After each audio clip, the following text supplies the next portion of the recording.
Bueno, muy buenos días, hermanos. Qué gusto estar de nuevo con ustedes, con esta iglesia tan amada, tan querida y vecina.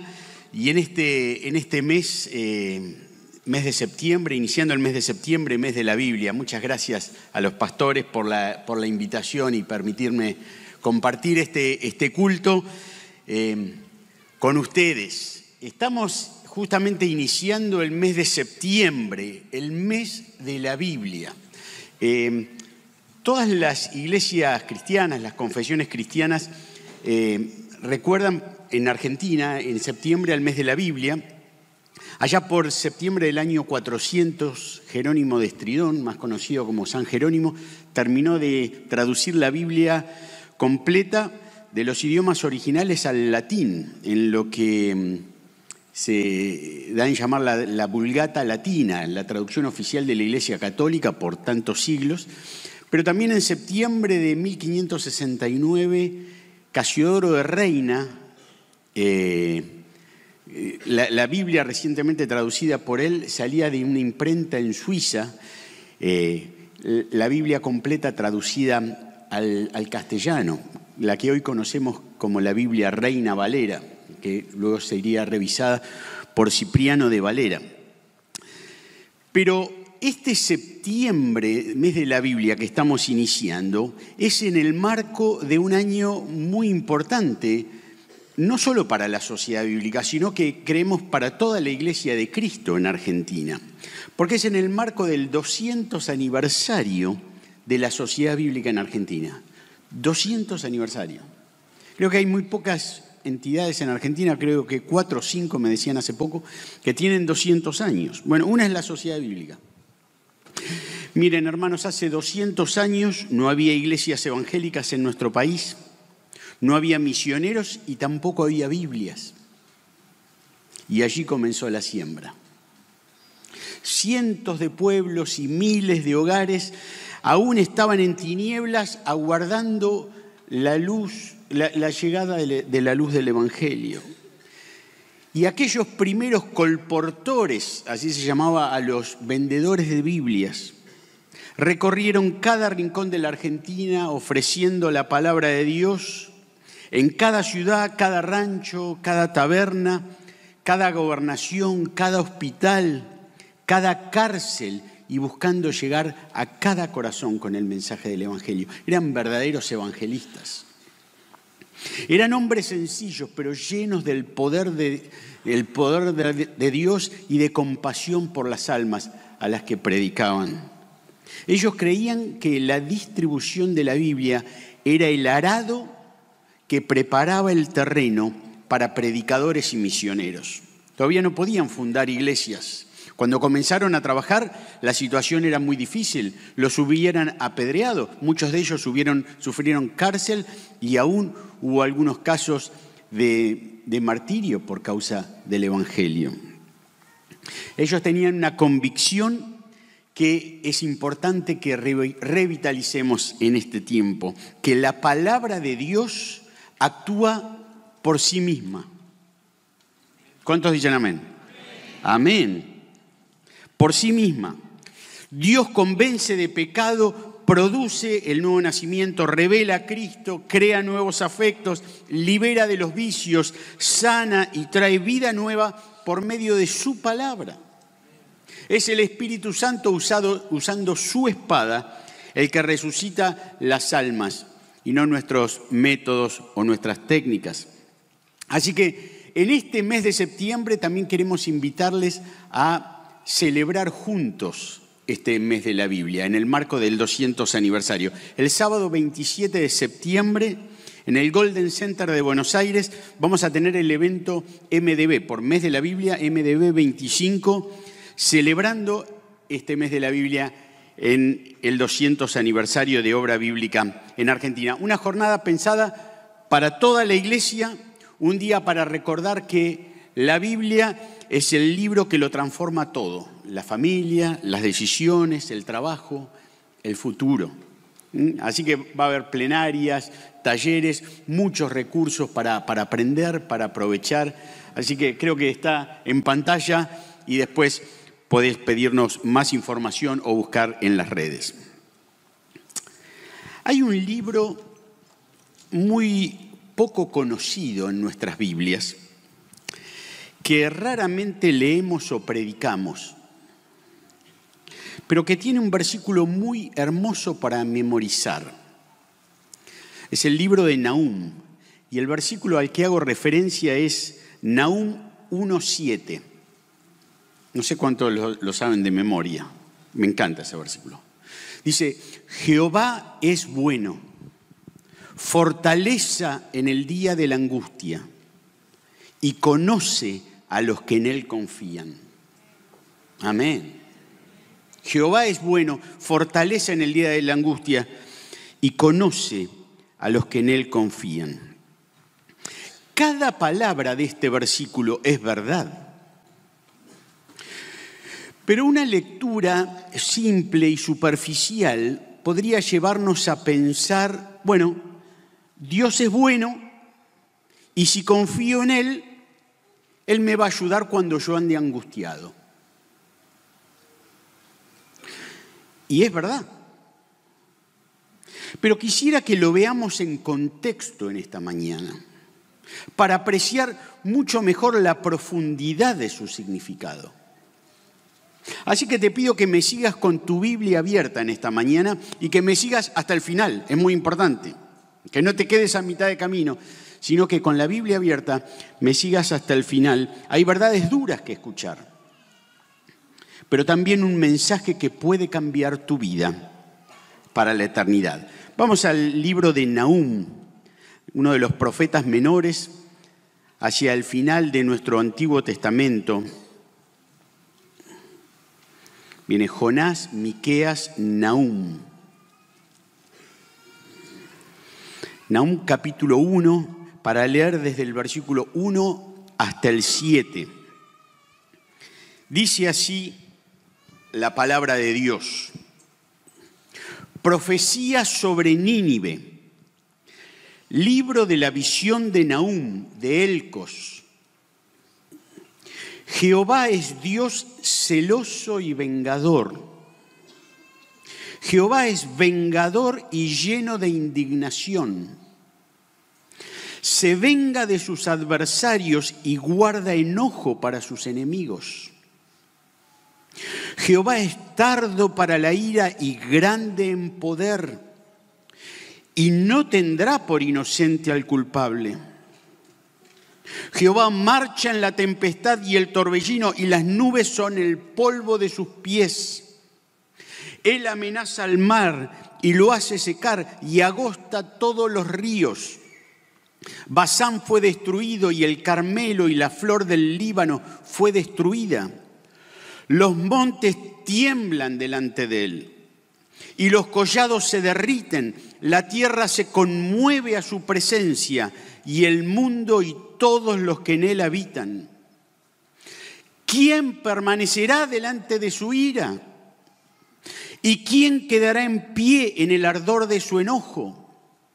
Su ira se derrama como fuego y por él se hienden las peñas. Jehová es bueno, fortaleza en el día de la angustia y conoce a los que en él confían. Hasta ahí vamos a tener la lectura, pero te pido que me puedas seguir con la Biblia abierta porque vamos a volver una y otra vez al texto y para no ir perdiendo el hilo de lo que vamos compartiendo. El versículo 1 dice, profecía sobre Nínive, libro de la visión de Nahum, de Elcos. Hay varias cosas para decir de este versículo 1. En primer lugar, se trata de una profecía. O sea, no se trata de una opinión humana, de un diagnóstico o de un parecer, sino de un mensaje que proviene directamente de Dios. De Dios.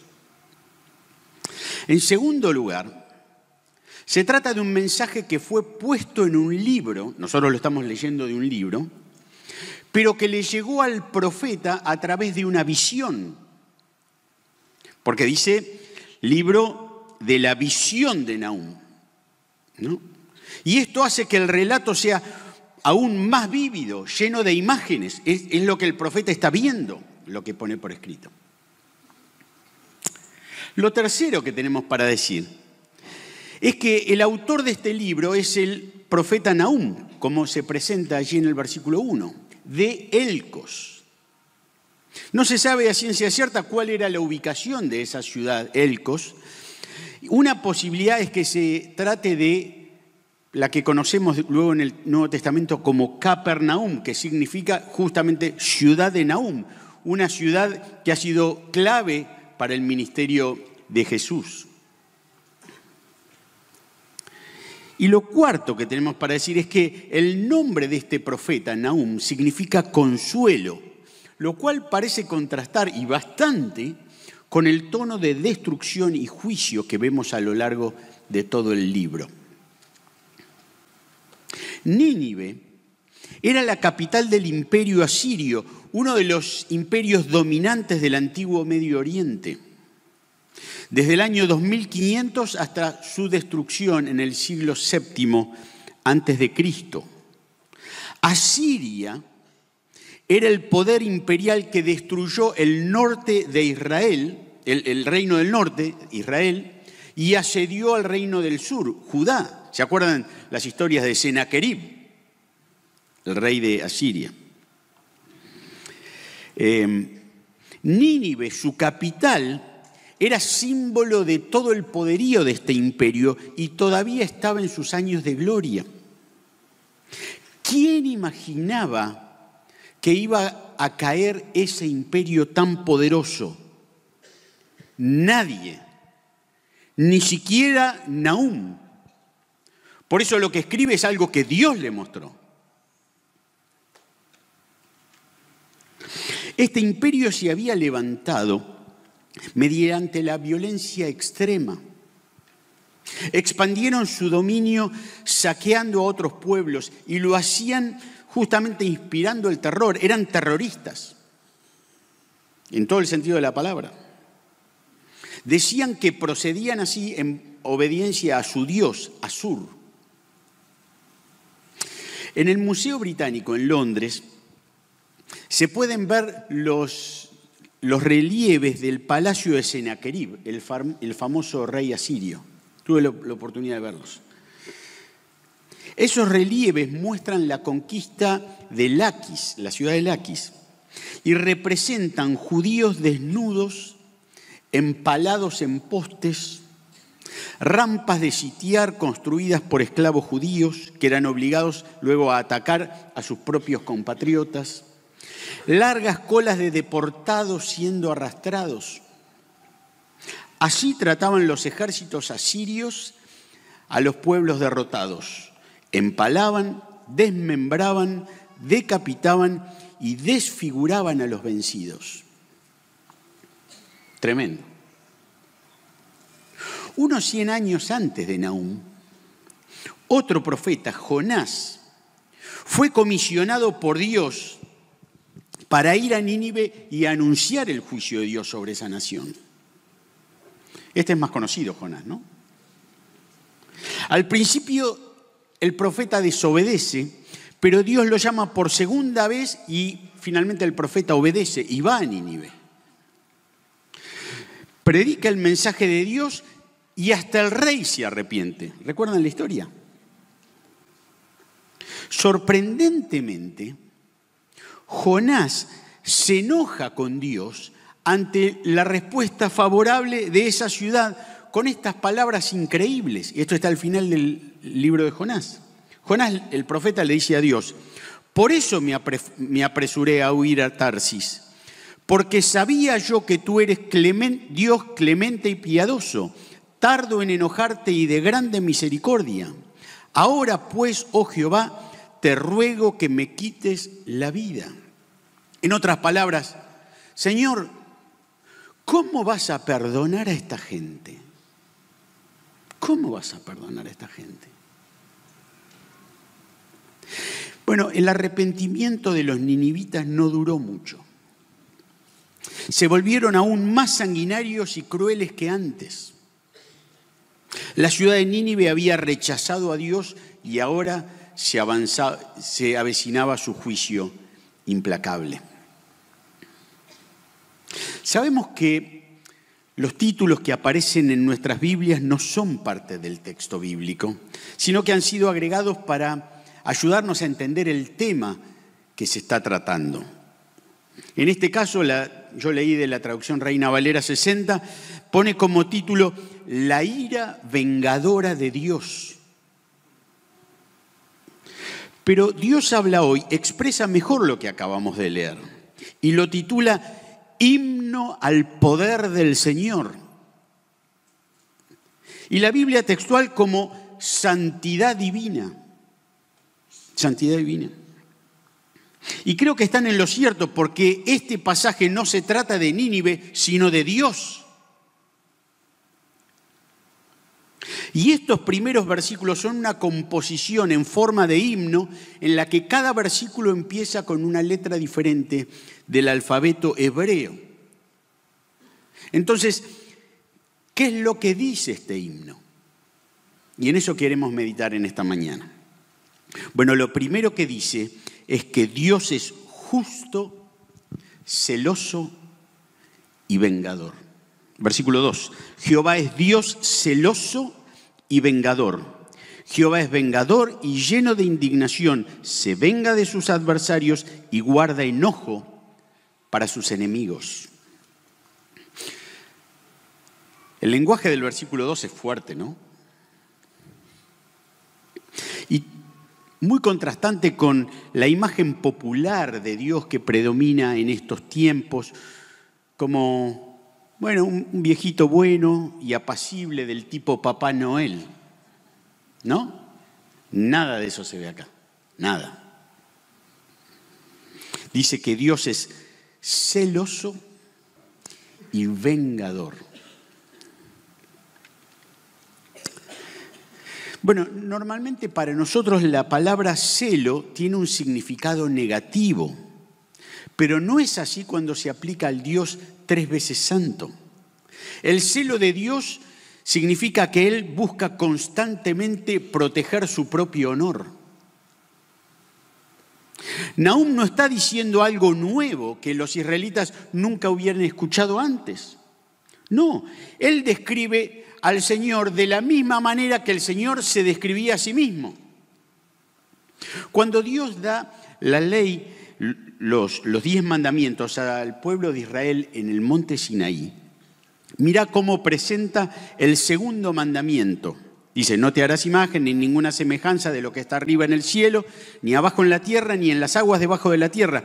No te inclinarás a ellas ni las honrarás, porque yo soy Jehová tu Dios, fuerte, celoso. ¿Te das cuenta? En Éxodo 34, el mismo Dios advierte contra la idolatría con estas palabras: no te has de inclinar a ningún otro Dios, pues Jehová, cuyo nombre es celoso, Dios celoso es. O sea, él dice, este es mi nombre. Dios quiere recibir adoración de forma exclusiva, pero no por un capricho personal, sino porque Él es el único Dios. Como dice Isaías 48, mi honra no daré a otro. Dios ordena que nuestros afectos sean enteramente suyos. Jesús dijo que el primer y gran mandamiento es amarás al Señor tu Dios con todo tu corazón y con toda tu alma y con toda tu mente. Todo. No una parte. Dios exige lealtad absoluta y si no la tiene, su juicio caerá sobre nosotros. Porque Jehová tu Dios, dice Deuteronomio 4, es fuego consumidor, Dios celoso. Bueno, en función de lo que acabamos de decir, podemos entender que Dios se llame a sí mismo celoso, pero vengador. Sí. vengador. Y si alguien se espanta con esta idea, el texto lo quiere dejar bien en claro, así que lo repite 3 veces en un mismo versículo. Fíjate, versículo 2. Jehová es Dios celoso y vengador. Jehová es vengador y lleno de indignación. Se venga de sus adversarios y guarda enojo para sus enemigos. No vengativo, o sea, inclinado a tomar venganza por cualquier agravio, sino vengador que ejecutará venganza. Tomar venganza es su derecho como Dios y le pertenece solamente a Él. Pablo escribe en el Nuevo Testamento estas palabras: no os venguéis vosotros mismos, amados, sino dejad lugar a la ira de Dios, como diciendo, correte, dejate lugar, que ahí viene Dios. Porque escrito está, mía es la venganza, yo pagaré, dice el Señor, es de Él. Pero Dios no solo es vengador, sino también lleno de indignación. Soy consciente que es fuerte, ¿no? Este pasaje que estamos viendo esta mañana. Lleno de indignación. Esta expresión lleno de indignación literalmente significa Señor de la ira.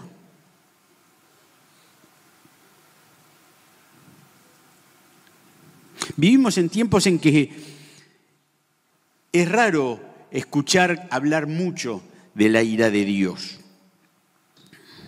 Algunos cristianos creen que atribuir actitudes de ira a Dios es como atribuirle una falta moral o algún defecto a un Dios santo y perfecto.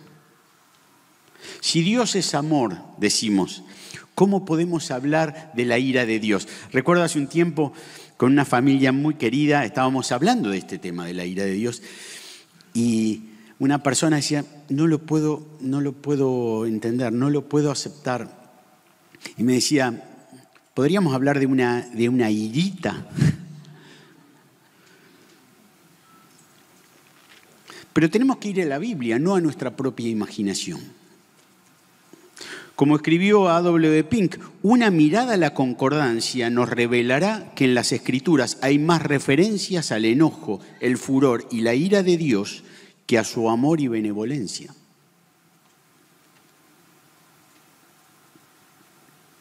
La ira de Dios es una perfección divina, tan importante como su fidelidad, su poder o su misericordia. No es un defecto de Dios, sino todo lo contrario, es una de sus perfecciones. La indiferencia hacia el pecado es una falta moral, pero en Dios no hay ninguna falta. ¿Cómo podría Él, que es infinitamente santo, 3 veces santo, hacerle la vista gorda al pecado? Como escribió alguien, la ira de Dios es la santidad de Dios puesta en acción contra el pecado. Los que se sublevan contra el gobierno de Dios aprenderán que Dios es el Señor. Se les hará conocer la grandeza de su majestad que ellos desprecian y lo terrible que es esa ira que se les anunció y que ellos desestimaron. Más aún, el final del versículo 2 dice que el Señor guarda enojo para sus enemigos. ¿Lo ves? O sea, no es una ira pasajera, sino una actitud permanente. Como dice el Salmo 7:11, Dios es juez justo y Dios está airado contra el impío todos los días.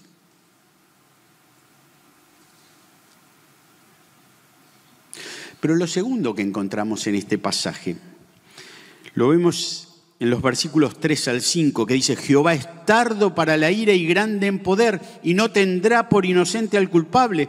Jehová marcha en la tempestad y el torbellino y las nubes son el polvo de sus pies. Dios retarda con paciencia el castigo de sus enemigos, pero su juicio se acerca de manera inexorable e imparable. Lo repito, Dios retarda con paciencia el castigo a sus enemigos, pero su juicio se acerca de manera inexorable e imparable. Nahum habrá recordado la historia de su antecesor, de Jonás, quien también había profetizado contra Nínive, y de cómo a Jonás no terminaba de aceptar el hecho de que Dios es tardo para la ira.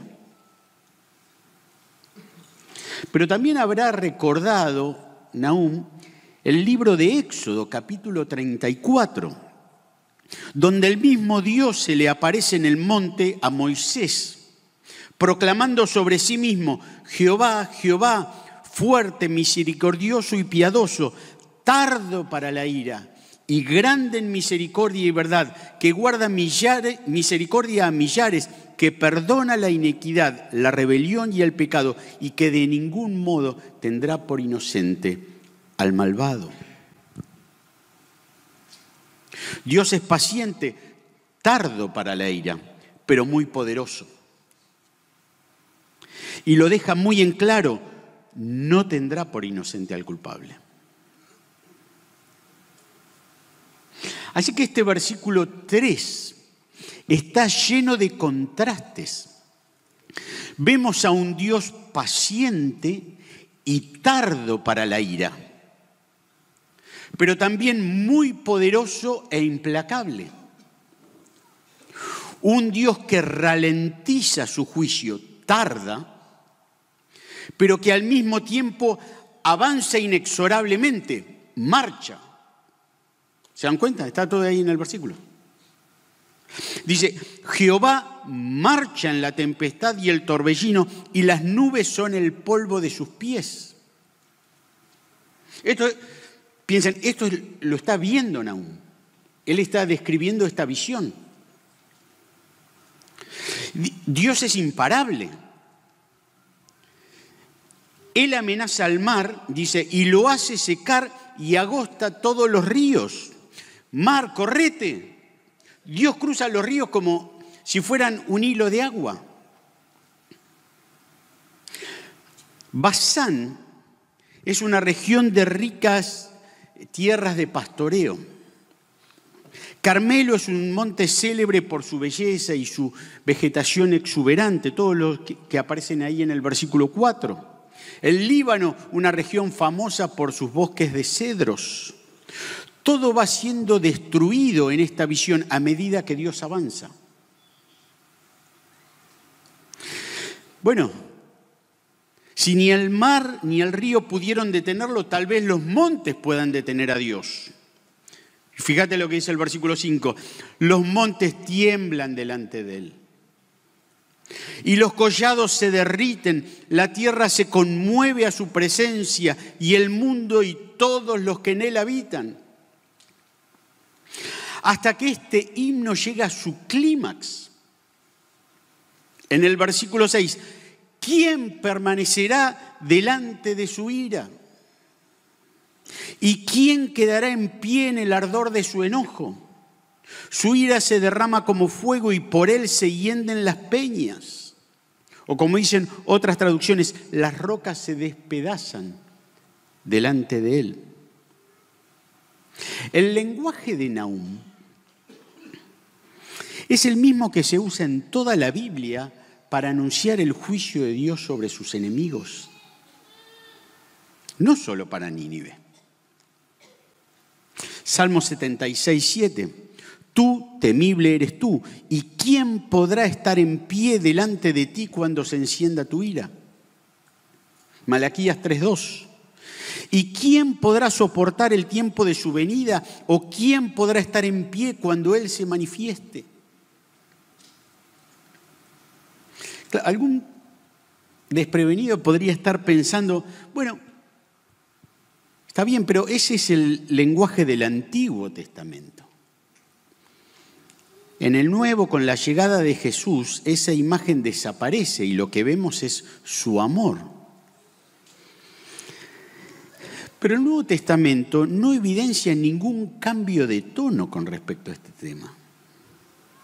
Al contrario, nos muestra que Dios sigue teniendo la misma actitud frente al pecado pero también presenta la consumación de la ira que los profetas anunciaban en el Antiguo Testamento.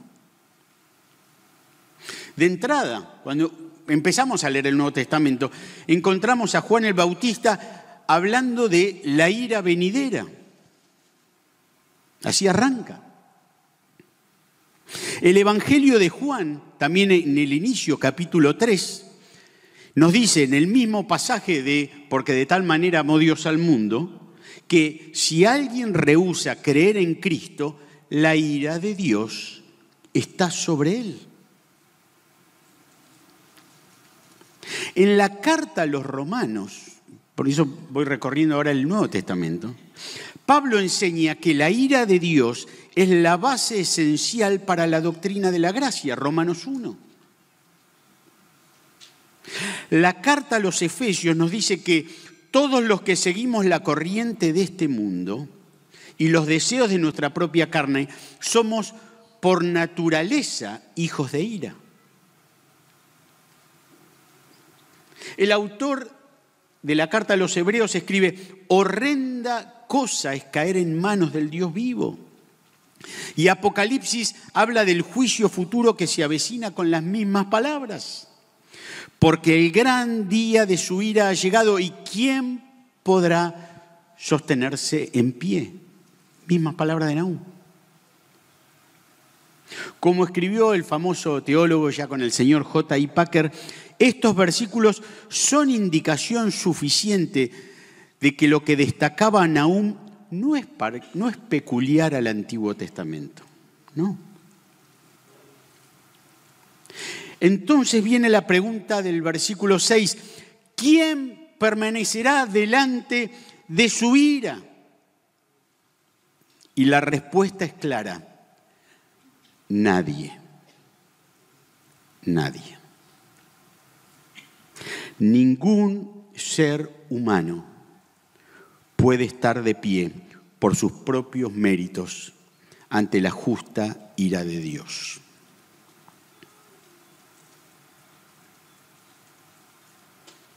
Pero hay un grito de salvación, versículo 7. Jehová es bueno. El Dios celoso y vengador, lleno de indignación, que avanza de manera incontenible y que no tendrá por inocente al culpable, es bueno. Nuestro juez es bueno. Pero dice más, fortaleza en el día de la angustia. Fortaleza en el día de la angustia.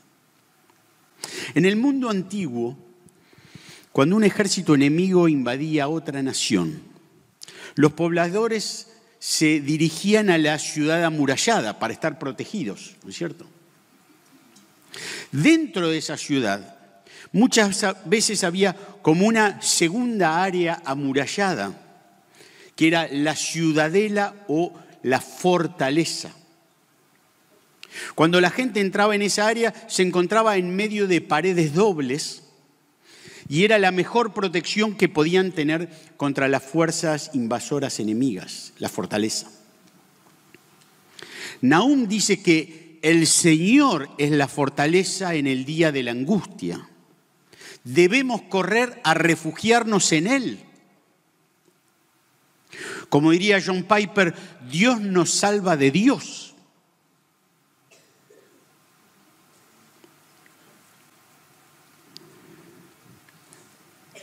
¿De verdad que Él salva en el día de la angustia? ¿De verdad? El Señor Jesús, la noche en que fue entregado, fue a un lugar llamado Getsemaní. Y el relato dice, acabamos de recordarlo en la cena, el relato dice que tomando a Pedro y a los dos hijos de Zebedeo, comenzó a entristecerse y a angustiarse en gran manera. No era una angustia común. Para Jesús era el día de la angustia. Él dijo, mi alma está muy triste, hasta la muerte. Ya lo anunciaba el profeta Isaías 700 años antes, angustiado él y afligido, no abrió su boca, como cordero fue llevado al matadero. Fortaleza en el día de la angustia. Desde la cruz el Santo Hijo de Dios clama: Dios mío, ¿por qué me has desamparado? ¿Dónde está la fortaleza? ¿Dónde están las paredes dobles?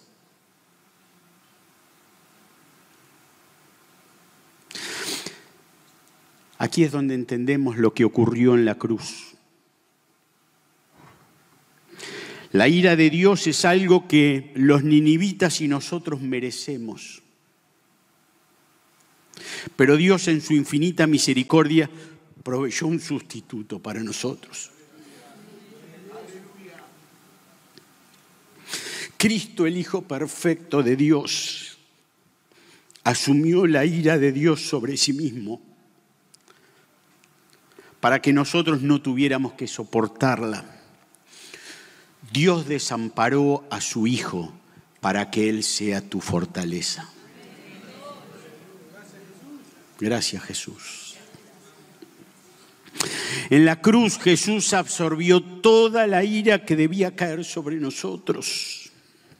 Él fue herido por nuestras rebeliones, molido por nuestros pecados. El castigo de nuestra paz fue sobre Él y por su llaga fuimos nosotros curados.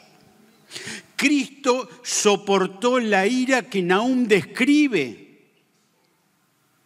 Y una ira tan feroz que los montes tiemblan y las rocas se parten, como acabamos de leer. Esta imagen creo que nos ayuda a comprender un poco más cuán profundo y terrible fue el sufrimiento de Jesús en nuestro lugar. Jesús oró en el huerto de Getsemaní: Padre, si es posible, pasa de mí esta copa. Era la copa de la ira de Dios que estaba destinada a nosotros. Sin embargo, Cristo voluntariamente la bebió hasta la última gota para que vos y yo pudiésemos ser reconciliados con Dios. Queridos, la caída de Nínive es un tipo del juicio final que vendrá sobre el mundo cuando Cristo regrese. Apocalipsis 19 nos presenta al Cristo resucitado y glorioso, regresando como un rey conquistador sobre un caballo blanco, trayendo justicia y juicio sobre las naciones, con imágenes muy similares a las que describe Nahum, muy similares. Apocalipsis 19, lo puedes leer. Dice: Él pisa el lagar del vino, del furor y de la ira del Dios Todopoderoso. Por eso se hace imperioso encontrar una respuesta a la pregunta que plantea Nahum: ¿quién permanecerá delante de su ira? Y por la gracia de Dios, hoy podemos, aquellos que somos de Cristo, podemos responder con el apóstol: ahora pues, ninguna condenación hay para los que están en Cristo Jesús.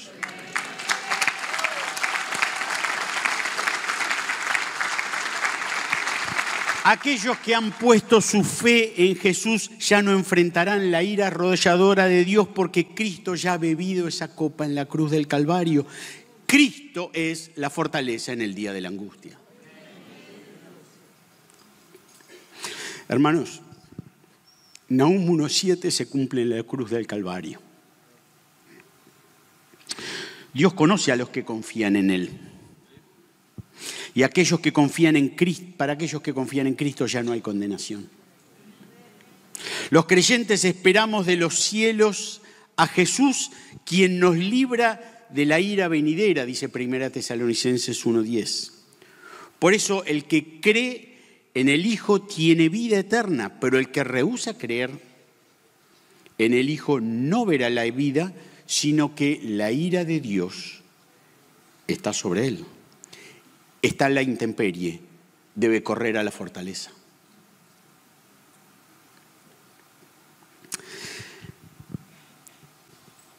Termino con esto. Hay un himno que cantábamos hace muchos años, cuando yo era chico, tal vez alguno lo conoció, que usa las mismas imágenes de Nahum. No encuentro un lugar donde escapar de Dios. No hay monte, valle o mar que me esconda de Él. Muy lejos yo me fui y aún su voz oí. No encuentro modo de escapar de Dios. No puedo huir de ti, mi Dios, aunque tantas veces traté. Por más que busqué, solo paz encontré cuando en Cristo me escondí. Y sigue diciendo, de Dios me aparté, pecando caminé, mi antojo yo seguí y nada me importó. Más tarde lamenté el tiempo que perdí.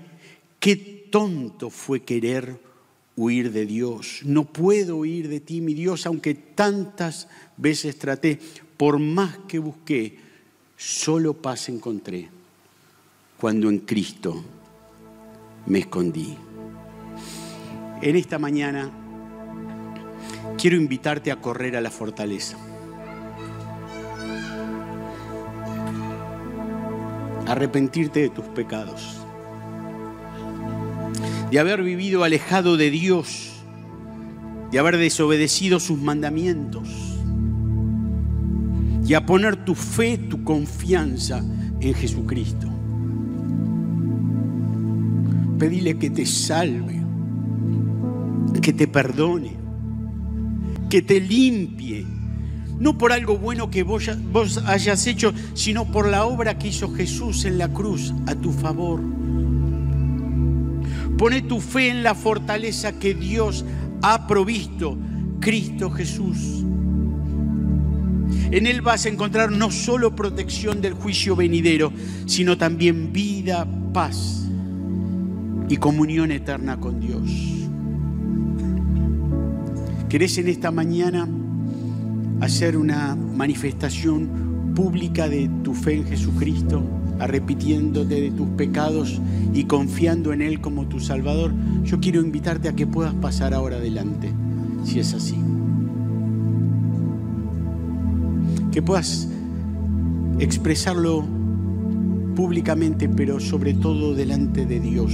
Señor, reconozco que estoy bajo tu ira, pero reconozco que soy pecador y que Cristo murió por mí. Te pido que me salves, que me perdones, que me hagas una nueva criatura. Quiero ser tu hijo y serlo para la eternidad. Si hay personas que quieren dar este paso de fe, les voy a invitar a que puedan pasar aquí adelante y oramos. La iglesia está en oración. Señor,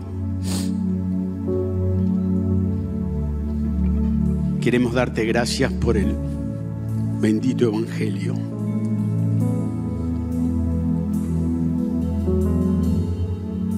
Cuánto amor de este Dios celoso y vengador. Cuánto amor para con los pecadores, como para llevar en sí mismo sobre su cuerpo el pecado de todos nosotros. Señor, te ruego que en esta mañana tú estés salvando. El Espíritu Santo esté produciendo el nuevo nacimiento, trayendo esa fe salvadora, Señor, esa mirada de fe a la cruz del Calvario, esa convicción de pecado, esa desesperación por salvación que solo tú satisfaces. Señor, que en esta mañana aquellos que ya somos de la fe podamos alabarte con todo nuestro corazón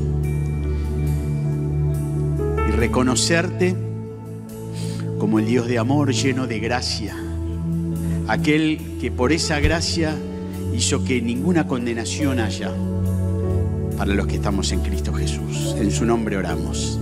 Amén.